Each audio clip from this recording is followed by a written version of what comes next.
And so I think there's a lot that's happening in the streaming space.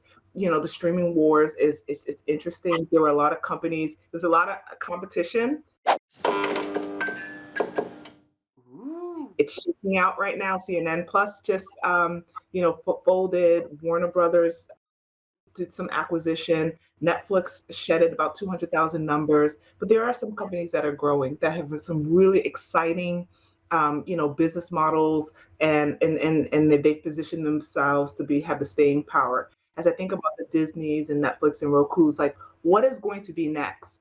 And what I believe is going to be next is right, really thinking about your international audiences and really thinking about immersive technology. How do we deepen this is the time for innovation. While you're going down, while you're losing numbers and you think you're losing numbers, you're actually right sizing because a lot of companies did grow super fast during the pandemic. We won't be right sizing. This is the opportunity to be innovating and thinking about how do you deepen the relationships with the customers you do have.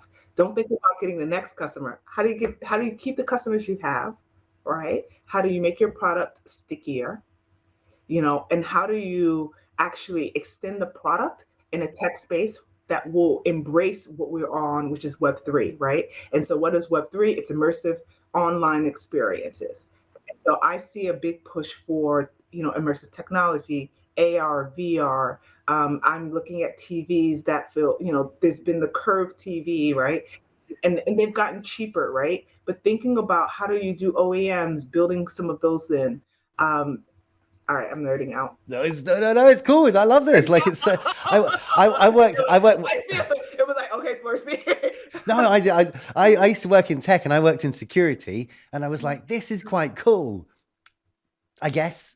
Like everyone seemed super excited about it. I was a sales guy. I just needed to know like the broad brushstrokes, but I never really like, sorry to all the clients who bought things off over, a decade ago, but I never really cared. Like it was just techie stuff. And like, how many of do you want? You want 1 million or you want 100? Yay, here you go. But when tech is the stuff that like I use every day, and that's I think what's so interesting about Web3 is the fact that you can have or solopreneurs who are making as bigger waves as some of the biggest companies in the world because they can have a new idea, build a community around it, and then actually, use the feedback to make that into something bigger, better, and more fantastic. So talk to us about what you're doing, right? So you've moved out of what would, for a lot of people, be the be all and end all. They made it to Netflix or into one of the streaming companies. Now that's a previous part of your career, and you're moving into Web3. So what are you doing? Yeah, so I've been playing and experimenting and having a lot of fun. And I'm really happy and excited. I had an opportunity to co-found an NFT startup and a project. It's called Spooky Fresh with two of my university alumni mates. And yeah, we did really well. We launched it in October, and we had a really great run. And you know, it's been exciting. We did a Genesis launch was 369 NFTs.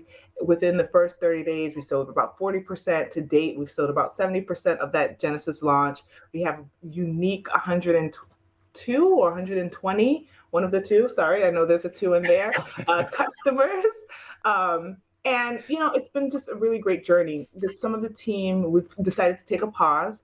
Some of the team members have gone in and said, listen, I've learned some amazing work. I'm going to go scale that and work for some amazing companies, and they're doing great. And so I'm in the space of, what's next for me. Yeah. And so I'm interested in scaling and continuing what I've been doing, but scaling that. And so I've been doing a lot of consulting. I've been working with some other projects because I had the expensive education of a year and a half of doing this work from end to end and seeing what it takes to launch a product. How do you bring it to market? How do you resonate? And how do you have staying power for the future and be able to commercialize it once you send those 10,000 NFTs, right? If you're doing a generative project. What does the longevity of that look like? Selling an NFT project out can net you anywhere from 750 to about 5 million. But then what's next? We Sure. know that $1 million is not enough and there's more work to be done. And actually the work starts after you sell out your collection. And so I've been working with some amazing projects leading that. And so creatives and brands, those are my day-to-day work.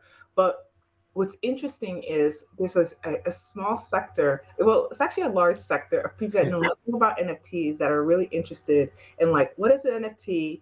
They don't want to be their parents where, can you set up my iPhone for me? And they want to start learning now. And these are my peers. And my peers are coming to me and they're like, Florcy, what is an NFT? What is this world? How should I be? I'm a banker. How should I be considering this? I'm in real estate. How should I be considering Sure. this area? And so what I've been deciding is it's hard to have a lot of one-off conversations. So I've decided to put an ebook together to kind of go over the one-on-one.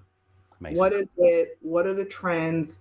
How does it contextualize to what you're doing today? And I just named a couple industries that are very closely tied to what NFTs can be and how they can be disruptive. And so that's what I'm working on right now. I'm consulting, I'm writing a book, I'm creating another collection of my own that Amazing. is representative and looks and feels like me.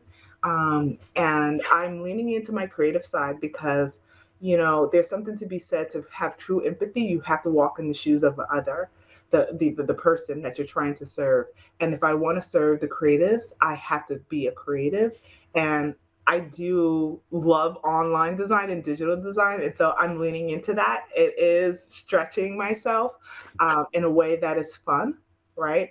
And I look forward to telling the story once I'm done with the collection and taking those lessons and creating a narrative around that, including in the book. Amazing. How's the writing process going? Because The writing, I've written absolutely. the first chapter of about 15 books now. Um, You have a book. well, yeah. I mean, it's all over the place. Like one's a business thing, one's a fantasy book. Who knows? It sounds like an autobiography. The journey of Jack. I say put it together. Get a ghostwriter. They'll find some strings to. I promise you, you read it. There's a string, a narrative through all of it, or you make it. A book of poems. Exactly. Collection of short Um, stories. the writing is great. Actually, I used to love to write, and I just actually yesterday celebrated reaching 10,000 people on LinkedIn and follow. I earned 10,000 followers on LinkedIn, and it says that one, my voice is important. What I'm writing and how I'm telling my story is important, and the information that I'm sharing. And so I am talking to people and writing from my voice to a community, a larger community again. I think I'm writing to the edge. I'm writing for women, people of color, and creatives that want to come into this space. It's just been the biggest joy. And I actually think it's time consuming, but it's easy because you know it. You're talking in your native voice, right? In your default voice. You're not trying to talk in this, I don't know, Email whatever speak. Yeah, yeah. this thing that you think will be able to sell. So it's just been really great, and it's really also an opportunity for me to double down on what I know Mm. and explore areas that I don't know as well. And I, so it's been great. I've always found that as soon as I start telling someone something or writing down a process or something, I'm like, huh, I know this.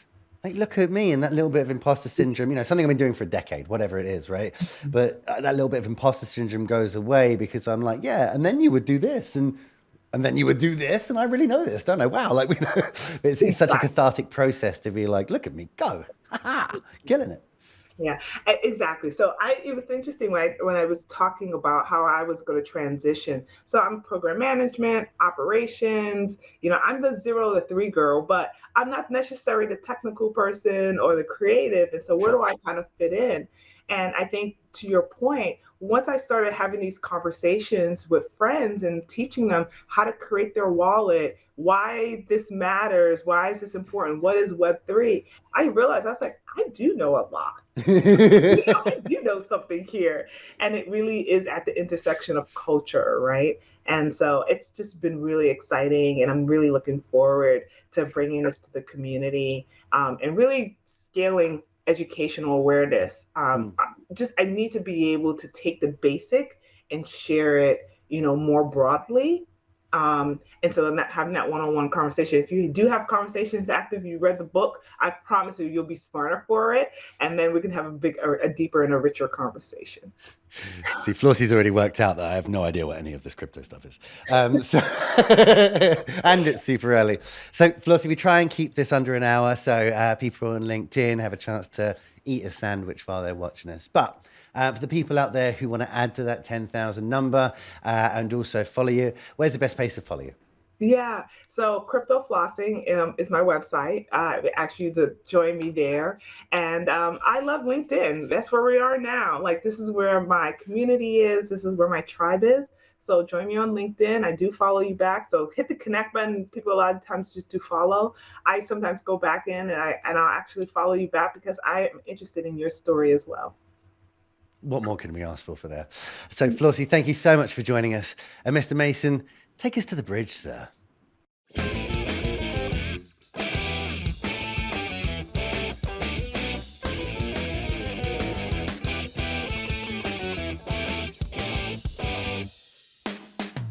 Well, there it is, kids. There it is, man. What a guest. The amazing Florcy Morisset, an incredible, incredible woman. What a career. I'm just, man, an amazing guest. I say follow her. She's got so many cool things happening. We were talking after the show. I can't tell you. Shh, it's a secret, but spoilers. It's amazing. Check her out. Ebook coming soon for anyone who wants to not be left behind and be like your parents logging into Facebook. If you're looking to move into that NFT space, this ebook is going to be incredible for you. So follow Florcy. Check her out. Absolutely incredible person. Wonderful, wonderful, just giving human being. I can't say enough nice things about her. Also, if you've listened this long, do me a favor, hit like, hit subscribe, algorithm stuff. It helps things apparently. Who knows? But do me a favor, hit like, and we'll see you on the next episode of The Daily Show.